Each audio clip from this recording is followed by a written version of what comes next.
Hey girl, hey. You gotta be confident with your 80. What do I mean? Have you ever heard of the 80-20 rule? The first time I did, it was when I was watching Tyler Perry's Why Did I Get Married? Essentially, it speaks to the fact that any one of us can get distracted by the lack.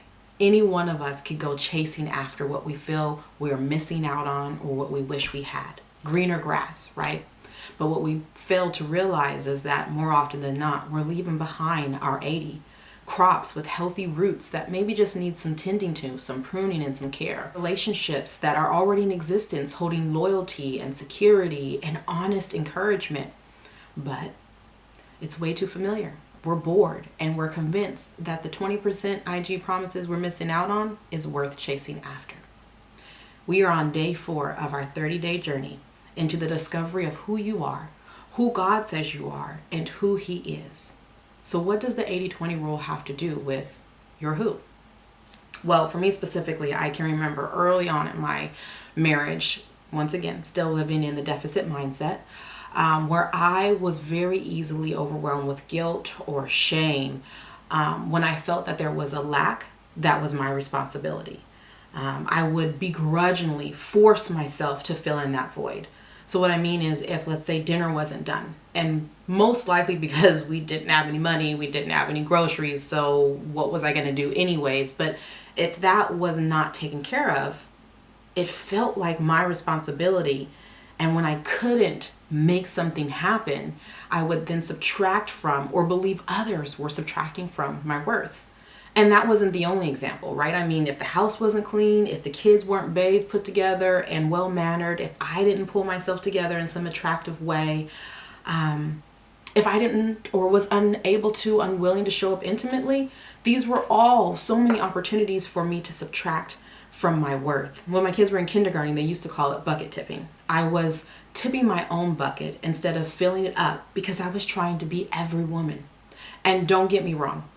There are moments, seasons even, in this new, healthier lifestyle that I can just feel Whitney Houston's anthem of every woman swelling up inside of me and bubbling out like a warrior's cry because I am crushing it. I am knocking down doors and taking names. I am rinsing it off, rinsing it around, pressing it down, and shaking it all together, as my husband would say, because he often intentionally misquotes Luke 6:38, where it says, "Give and it will be given to you, a good measure, pressed down, shaken together, and running over."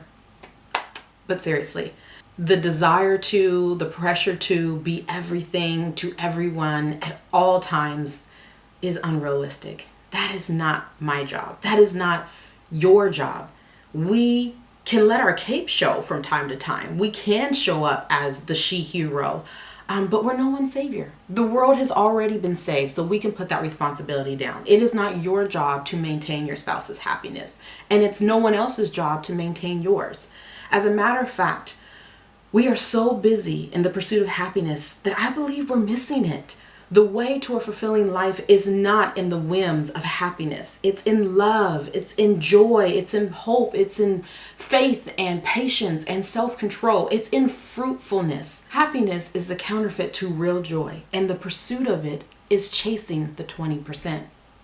Once again, to be clear, I don't want to be misunderstood. I believe in vision. I believe in aim and holy ambition. We should be all in with our God-given purpose and leaning into the grind of that. But don't dismiss the fact that at every level of this journey, there is good fruit for you to sink your teeth into. There is contented satisfaction available to you today, right now.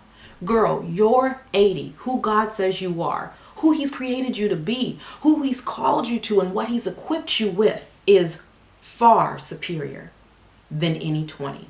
Your 80 will bear fruit. We just have to plant seed, take root, and appreciate who you already are, where you are at, and what you currently have to give. That's enough.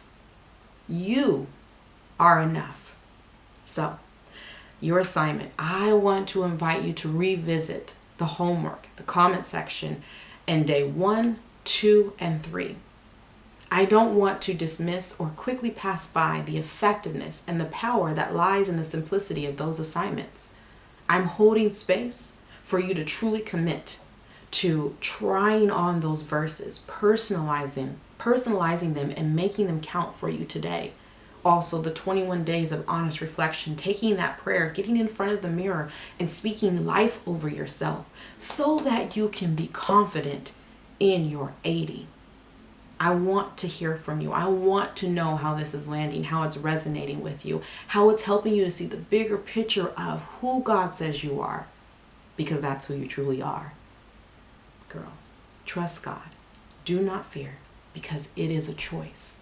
It is your choice. God bless.